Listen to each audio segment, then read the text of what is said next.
تو اب ایسا ہے کہ اس میں آپ دیکھیں وَإِنَّ الَّذِينَ أُوتُوا الْكِتَابَ لَيَعْلَمُونَ أَنَّهُ الْحَقُّ مِن رَّبِّهِمْ، ترجمہ آپ کو آتا ہے۔ تو تورات میں یہ بھی مذکور تھا کہ اصل قبلہ ابراہیمی ہی بیت اللہ ہی ہے۔ بیت المقدس کو تو حضرت ابراہیم علیہ السلام کے 1000 سال بعد حضرت سلیمان علیہ السلام نے ہیکل سلیمانی تعمیر کیا، تو ادھر کیا تھا۔ انہو سے مراد یہاں بیت اللہ کا اس امت کے لیے قبلہ ہونا ہے، اس بات کا حق ہونا اللہ تعالیٰ کی طرف سے ہونا یہود پر واضح تھا، اور ان کے اشارات اور ان کے جو تورات میں موجود تھیں باتیں، لیکن یہود اپنے حسد اور دشمنی اور انات کی وجہ سے اس حقیقت کو، ان حقائق کو جانتے بوجھتے چھپاتے تھے۔ اس موضوع کو سمجھنے کے لیے اگر اور پڑھنا ہو تو اس کو اور مزید اس کے اوپر پڑھ سکتے ہیں، لیکن یہ ہے کہ اللہ تعالیٰ فرما رہے ہیں وَمَا اللَّهُ بِغَافِلٍ عَمَّا يَعْمَلُونَ، اور اللہ تعالیٰ غافل نہیں ہے اس سے جو وہ کر رہے ہیں۔ اب دیکھا جائے تو حضرت ابراہیم علیہ السلام تھے، اور ان کی ایک نسل جو تھی بنی اسرائیل بنی تھی، اور بنی اسرائیل میں 2000 تک انبیاء آتے رہے۔ سلیمان علیہ السلام نے ہیکل سلیمانی بنایا، انہوں نے اپنا قبلہ وہاں بنا لیا تھا، اور ادھر جو حضرت اسماعیل علیہ السلام تھے، بنی اسماعیل میں کوئی نبی نہیں آیا تھا، آخری نبی جو ہے رسول اللہ صلی اللہ علیہ وسلم آتے ہیں۔ تو دونوں دیکھا جائے تو اصل جو بڑی جڑ جو ہے وہ حضرت ابراہیم علیہ السلام ہے، اور ان کی 2 نسلوں میں یہ چیز پھر رہی ہے، اور قبلہ جو تھا بیت اللہ ہی کو اللہ تعالیٰ نے آخری کے قبلہ بنانا تھا، اور ان کی کتابوں میں بھی لکھا ہوا تھا کہ جو آخری نبی ہوگا اس کا قبلہ بیت اللہ ہوگا، تو اس لیے بھی ان کو یہ بڑا یعنی گراں گزر رہا تھا کہ ایسا کیوں ہو رہا ہے۔ اور آپ دیکھیں گے کہ ادھر بار بار قبلہ کیا ہوگا کہ جہاں بھی نکلو منہ ادھر کر لو، تو اس میں کہتے ہیں کہ 3 بار جو آیا ہے وہ ایک بار تو آیا ہے کہ خانہ کعبہ کے اندر جو نماز پڑھ رہے ہیں وہ اپنے منہ کو جو ہے کعبے کی طرف کریں، دوسرا جو ہے اس یعنی شہر کے رہنے والے، سعودیہ کے، مکہ کے رہنے والے ادھر کریں، اور تیسرا حکم جو آیا ہے پوری دنیا کے مسلمانوں کے لیے آیا ہے۔ آیت نمبر 145 پہ وَلَئِن، اور البتہ اگر آتے تا لائے آپ الذین، وہ جو اوتو دیے گئے الکتاب کتاب، بکل ہر آیتن نشانی، ماں نہیں تبعو وہ پیروی کریں گے قبلتہ کا آپ کے قبلے کی، وما اور نہیں انتا آپ بتابعین پیروی کرنے والے قبلتہم ان کے قبلے کی، وما اور نہ بعدهم بعض ان کا بتابعین پیروی کرنے والا ہے، بتابعین پیروی کرنے والا ہے قبلتہ قبلے کی، بعدن بعد کے، ولا ان البتہ اگر آتے اتبعتا پیروی کی آپ نے احواءہم ان کی خواہشات کی، من بعد بعد اس کے، ماں جو جا کا آ گیا آپ کے پاس، من العلم علم سے، انکا بے شک آپ اذن تب لمن الظالمین ضرور ظالموں میں سے ہوں گے۔ تو اس میں ہم دیکھتے ہیں آیت نمبر 45 میں کہ اہل کتاب کا قبلہ جو ہے اس میں یعنی یہود کا قبلہ تصور ہے بیت المقدس تھا، جو حضرت سلیمان علیہ السلام نے جو ہیکل سلیمانی بنایا تھا تقریباً ابراہیم علیہ السلام کے 1000 سال بعد، اور جو کرسچن ہے ان کا قبلہ جو تھا شرقی جانب تھا، جہاں حضرت عیسیٰ علیہ السلام کا نفخ روح ہوا تھا، جب بی بی مریم کے پیٹ میں اللہ تعالیٰ نے جو پھونک ماری تھی تو ان کا جو حمل ٹھہر گیا تھا کن فیکون سے، اس کی طرف ہے۔ اب رسول ہونے کی حیثیت سے آپ صلی اللہ علیہ وسلم کا یہ کام نہیں کہ آپ لوگوں کو راضی کرتے پھریں اور کچھ لے لو اور جو کچھ دے دو اصول پر سمجھوتا کریں۔ آپ کا کام یہ ہے کہ جو علم اللہ نے آپ کو دیا ہے اس پر سختی سے کار باندھو، اور ظالم ہونے کا خطاب دراصل امت کو ہے۔ رسول بلا وہی لائق کو کیسے نظر انداز کر سکتا ہے؟ امت کو خبردار کیا جائے رہا ہے کہ رسول کے ذریعے اللہ کا جو حکم تمہیں مل رہا ہے اس پر پورا پورا یقین رکھو اور اس کے مطابق عمل کرو۔ اگر تم نے یہود کو خوش کرنے کی کوشش کی تو تمہارا شمار جو ہوگا نا وہ ظالموں میں ہوگا۔ تو آج ہمیں بھی نا کوئی کمپرومائز نہیں کرنا ہے، ہم نے بھی اپنے دین کو لے کے چلنا ہے۔ تو اس میں آیا ہے نا کہ وما بعدهم بتعبیم قبلۃ بعد، کہ نہ ہی وہ ایک دوسرے کے قبلے کی پیروی کرتے ہیں، نہ ہی نبی صلی اللہ علیہ وسلم کے قبلے کی کرتے ہیں، اور نہ ہی آپس میں کرتے ہیں۔ ہاتھ کہتے ہیں کہ ہاتھ یہ ہے کہ یہ خود آپس میں بھی ایک دوسرے کے قبلے کی پیروی نہیں کرتے، اگرچہ یہود اور نصارہ کا سب کا قبلہ یروشلم ہے، لیکن این یروشلم میں جا کر یہودی جو ہے ہیکل سلیمانی بھی ان کے، آپ کو پتہ ہے کہ وہ دیوار گری ہوئی ہے، جب ٹائٹس نے اور بخت نصر نے حملے کیے تھے ان کی اینٹ سیٹ بجا دی تھی تو سارا توڑ تاڑ دیا تھا، ایک وہ دیواریں گریا ہے، ٹوٹی ہوئی دیوار ہے جس کے آگے کھڑے ہو کے یہ نا آؤ گریا کرتے رہتے ہیں، اور ایسے ہلا ہلا کے نا ہل ہل کے کالی ٹوپیاں پہنی ہوئی تو پڑھتے رہتے ہیں، اور کہتے ہیں وہی مغرب کی طرف رخ کرتے ہیں، جبکہ کرسچن جو ہے نا عیسائی وہ مشرق کی طرف رخ کرتے ہیں۔ اس لیے حضرت مریم علیہ السلام نے جس مکان میں ٹھہری تھی اور جہاں فرشتہ ان کے پاس آیا تھا، اور ہیکل کے مشرقی گوشے میں وہ جگہ تھی جس کے لیے قرآن میں آتا ہے مکانن شرقین کے لفظ آتے ہیں سورۃ میں یا سورۃ مریم میں نا۔ تو اب اس میں والا ان اتبعت ہواہم، اے نبی ان کو کہا جائے اگر آپ نے ان کی خواہشات کی پیروی کی، وہ تو میں نے بتا دیا، نبی صلی اللہ علیہ وسلم کے ذریعے اس امت کو خبردار کیا جا رہا ہے، انہوں نے تو نہیں کرنی تھی، ہمیں بتایا جا رہا ہے کہ اگر ہم نے ان کی خواہشات کی پیروی کی، من بعد ما جاءک من علم، اس علم کے بعد جو آ چکا، انک اذا من الظالمین، تو بلا شبہ آپ بھی پھر ظالم لوگوں میں شامل ہوں گے۔ آیت نمبر 146،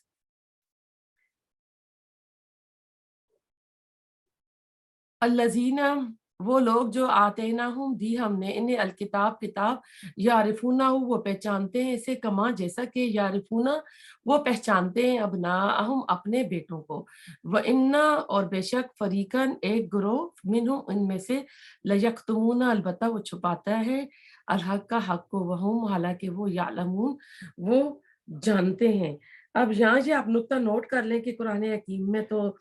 تورات اور انجیل کے ماننے والوں میں سے غلط کاروں کے لیے مجہول کا صیغہ آتا ہے، اوت الکتاب، جنہیں کتاب دی گئی، اور جو ان میں سے صالحین تھے، صحیح رخ پر تھے، ان کے لیے معروف کا صیغہ آتا ہے، جیسے یہاں آیا ہے یعرفونہ میں ضمیر ہو کی، جو ضمیر کا جو ہے نا جو جا رہی ہے، یہ اس سے مراد اب جو ہے نا کہتے ہیں قبلہ بھی ہے، قرآن بھی ہے، اور رسول اللہ صلی اللہ علیہ وسلم بھی ہے، اور رسول اللہ صلی اللہ علیہ وسلم کو تو انہوں نے پہچان لیا تھا اگر جب خیبر فتح ہوا تھا، اور آپ کی بیوی جو تھیں زوجہ صفیہ آئی تھی، انہوں نے بتایا تھا، تو وہ نبی صلی اللہ علیہ وسلم اپنے باپ اور اپنے چچا کا جو کلام تھا، انہوں نے جو ان کی گفتگو ہوئی تھی کہ جب نبی صلی اللہ علیہ وسلم کو مدینے آپ آئے تھے ہجرت کر کے، مل کے گئے تھے، تو دونوں بھائیوں نے باتیں کی تھی کہ کیا یہ وہی نبی ہے جس کا ہماری کتابوں میں ذکر ہے؟ تو بڑا بھائی کہتا ہے ہاں وہی ہے، چھوٹا کہتا ہے کیا کرنا ہے؟ تو اس نے کہا جب تک جان میں جان ہے ہم اس کا انکار کریں گے۔ تو اب یہ نبی صلی اللہ علیہ وسلم کو اپنے بیٹوں سے بھی زیادہ پہچانتے تھے، قبلے کو بھی جانتے تھے، اور قرآن کو بھی جانتے تھے، کیونکہ اللہ تعالیٰ کی طرف سے آ رہا تھا ان فریقم منہم، البتہ ان میں سے ایک گروہ ہے، لیکتمون الحق وہم یعلمون۔ تو اب یہ کون تھا؟ جو ان کے جو بڑے بڑے علماء اور ربائب تھے نا، جو ان کے، وہ ان کو پتا تھا کہ یہ کیا ہے، اور وہ اس کو چھپاتے تھے۔ تو یہود کو قبل اول کا پورا علم تھا، عربوں میں یہ محاورہ ہے کہ جس چیز کے متعلق انہیں کسی طرح کا شک و شبہ نہ ہو، تو اس بات کو وہ یوں پہچانتے تھے جیسے اپنے بیٹوں کو پہچانتے ہیں۔ علماء یہود اور نصارہ اس بات کو اچھی طرح جانتے تھے کہ حضرت ابراہیم علیہ السلام جن کی امت اور ملت ہونے کا یہ دم بھرتے تھے، اور انہوں نے خانہ کعبہ تعمیر کیا تھا، اور اس کو قبلہ مقرر کیا تھا، اور بیت المقدس کو تو 1300 سال بعد، 1000 سال بعد سلیمان علیہ السلام نے تعمیر کیا تھا، اور بیت المقدس کو قبلہ قرار دینے کا ذکر کہیں تورات میں بھی موجود نہیں، اور نہ انجیل میں موجود ہے۔ اس تاریخی واقعے میں ان کے لیے کسی قسم کا شک و شبے کی گنجائش نہ تھی، اور یہ بات بھی وہ خوب جانتے تھے کہ قبلہ اول اور حقیقی قبلہ کعبہ ہی ہے، لیکن وہ یہ بات عوام کے سامنے ظاہر نہیں کرتے تھے، یعنی ان کو یہ حق پتہ تھا، آیا نا کہ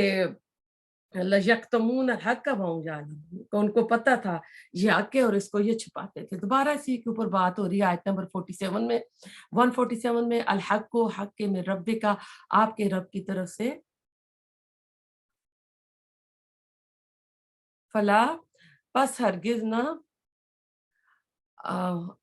تکونن بس ہرگز نہ آپ ہونا، من الممترین شک کرنے والوں میں۔ اب اس کا ایسا ہے کہ الحق کو، اس کا ترجمہ یہ ہے کہ حق وہی ہے جو آپ کے رب کی طرف سے ہے، تو اس کا خطاب کا رخ رسول اللہ صلی اللہ علیہ وسلم کی طرف ہے، اور آپ کی وساطت سے، آپ کی معرفت سے، آپ کے ذریعے ہر مسلمان سے یہ بات کہی جا رہی ہے، اس بارے میں کوئی شک اور شبہ اپنے پاس مت آنے دو، یہی تو حق ہے تمہارے رب کی طرف سے۔ یعنی مسلمان جس ملک میں ہوں گے وہ کعبے کی طرف منہ کر کے نماز ادا کریں گے جیسا کہ آج کل ہم کرتے ہیں. اسی طرح کعبے کی سمتیں بھی الگ الگ ہو سکتی ہیں. کسی ملک سے کعبہ مغرب کی جانب ہوگا اور کسی سے مشرق کی جانب ہوگا. جیسے ہمارا ادھر نارتھ ایسٹ بنتا ہے نا تو پاکستان والوں کا ٹوٹلی اپوزٹ سائڈ پہ بن جائے گا, اور کسی کا شمال یا جنوب کی طرف ہوگا. اس سے کوئی فرق نہیں پڑتا اور نہ اس بات میں شک کی ضرورت ہے, کیونکہ تمہارا یہ قبلہ ہمیشہ کے لیے جس میں آندہ کوئی تبدیلی نہیں ہو سکتی. کیونکہ دنیا کا جو سینٹر ہے نا خانہ کعبہ بالکل دنیا کے سینٹر میں. اب پورے دنیا والے جب اس رخ کریں گے تو کوئی کسی کا نارتھ ہوگا, کسی کا ساؤتھ ہوگا, کسی کا ایسٹ, کسی کا ویسٹ ہوگا. آیت نمبر 148 وَلِكُلِّ اور ہر ایک کے لیے وجہتن ایک سمت ہے, ہوا وہ مولیہ وہ پھیرنے والا ہے اس کی طرف, فاستبقوا پس سبقت کرو الخیرات نیکیوں میں, اینما جہاں کہیں بھی تکونو تم ہوں گے, یأتی لے آئے گا بکم تمہیں اللہ جمیع سب کو, ان اللہ بے شک اللہ تعالیٰ علی کل شیء اوپر ہر چیز کے قدیر خوب قدرت رکھنے والا ہے. تو اور ہر ایک کی اللہ تعالیٰ نے سمت مقرر کر لی ہے. تو اللہ تعالیٰ اس آیت میں کہہ رہے ہیں کہ ہم نے تمہارے لیے ایک رخ مقرر کر لیا ہے, یعنی بیت اللہ, اور ایک باطنی رخ تمہیں یہ اختیار کرنا ہے کہ نیکیوں کی راہ میں ایک دوسرے سے آگے بڑھو. جیسا کہ نماز کا ایک ظاہر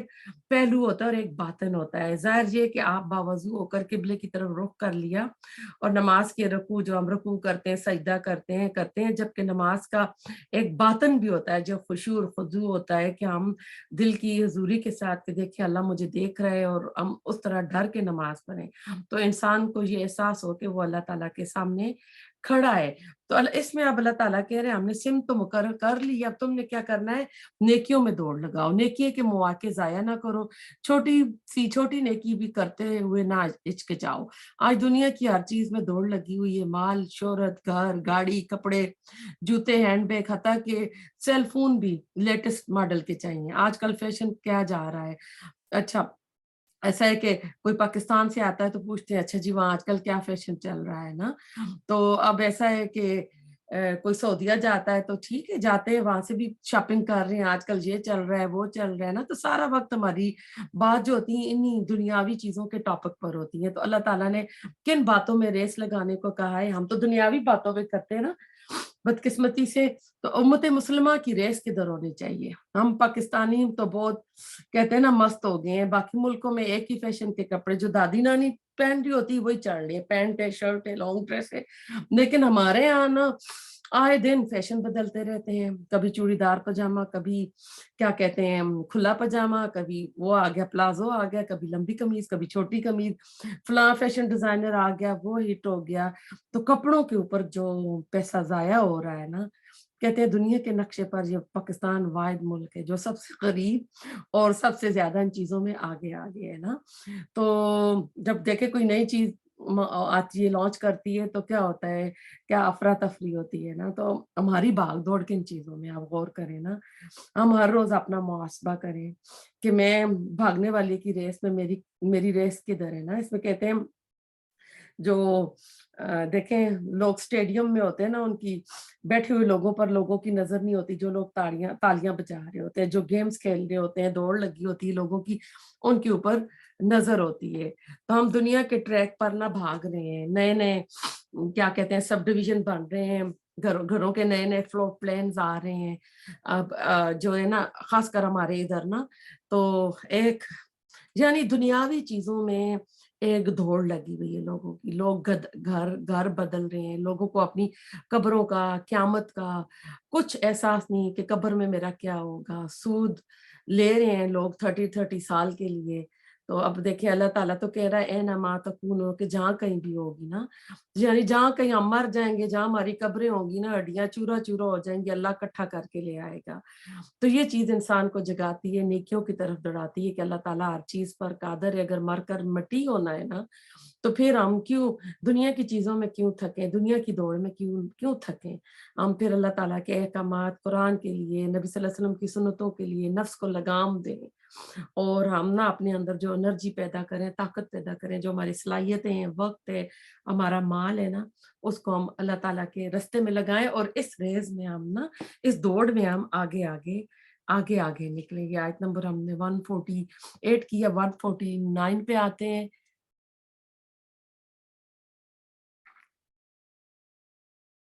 یہ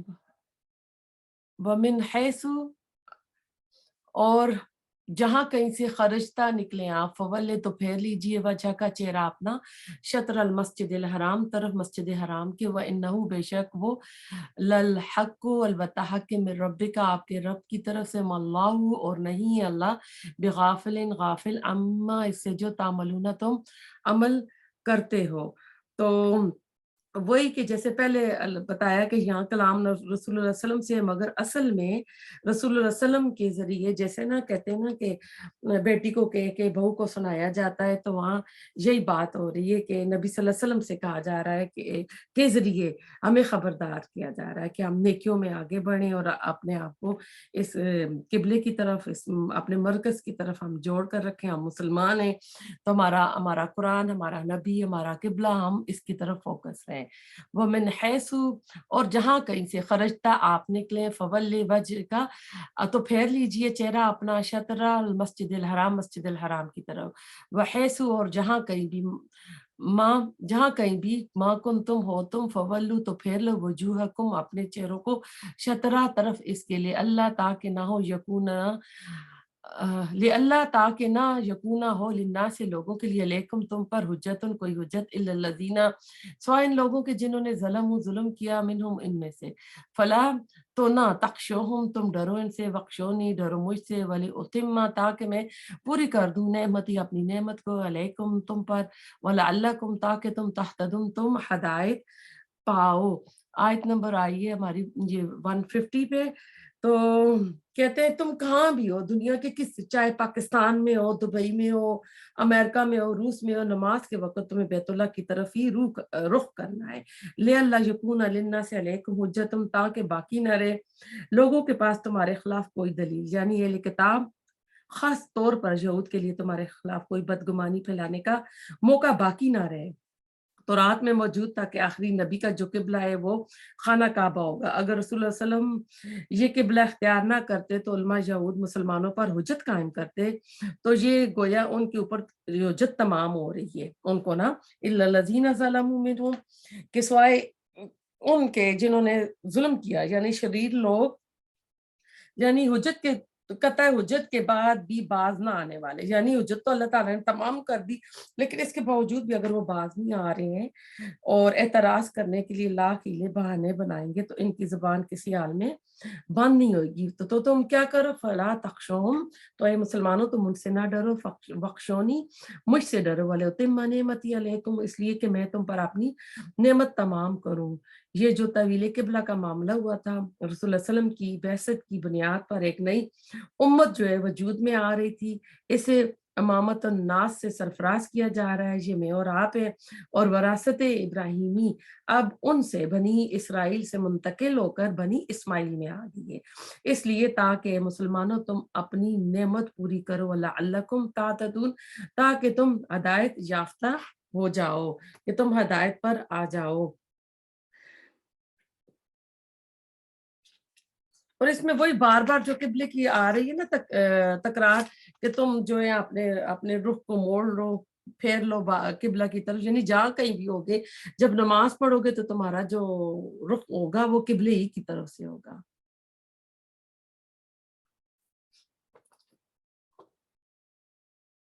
آیت نمبر 151،